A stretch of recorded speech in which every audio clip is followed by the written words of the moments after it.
গরিব, তুই গরিব। সবাই আমাকে অপমান করলো। গরিব বলে কি আমাদের কোনো মান সম্মান নেই? 3 দিন ধরে কিছু খাইনি, পকেটে একটা টাকাও নেই। রুদ্রা কাকা, আমাকে একটা কাজ দিন, আমি খুব ক্ষুধার্ত। তোর মতো ফকিরকে কাজ দেব না, যা এখান থেকে। সবাই আমাকে অপমান করলো। গরিব বলে কি আমাদের কোনো মান নেই? এই অপমানের প্রতিশোধ আমি নেবই। আমাকে অনেক বড় মানুষ হতে হবে।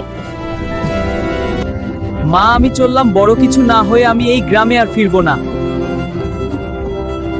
আজ আমি বিদেশ যাচ্ছি নিজের ভাগ্য বদলাতে। আমাকে অনেক পরিশ্রম করতে হবে, অনেক টাকা কামাতে হবে।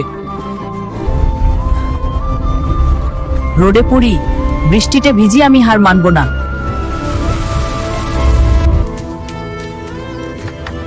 এটা আমার প্রথম উপার্জনের সাফল্য শুরু মাত্র। ডাস্টবিনের মাঝেই আমি আমার ভবিষ্যৎ খুঁজতে থাকতাম। ক্লান্তি আসতো, কিন্তু থামার কোনো উপায় ছিল না। আমি শুধু কাগজ কুড়াতাম না, বিজনেসটাও শিখছিলাম। একটা ভাঙারি দোকান থেকেই আমার যাত্রা শুরু হলো।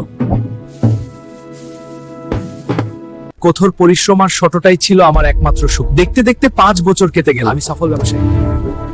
এখন সময় হয়েছে নিজের গ্রামে ফায়ার যাওয়ার। সবাই অবাক হয়ে যাবে। গ্রামের মাঝে এত দামি গাড়ি কার? কে এলো আজ? কে এলো?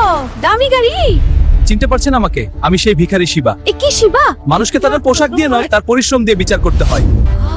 মা, আমি ফায়ার এসেছি। তোমার সব কষ্ট আজ থেকে শেষ। গরিবদের অবহেলা করো না। যদি তুমি আমাকে সত্যি সাপোর্ট করতে চাও, তাহলে প্লিজ এই ভিডিওটা লাইক করো আর চ্যানেলটা সাবস্ক্রাইব করো। বন্ধুরা,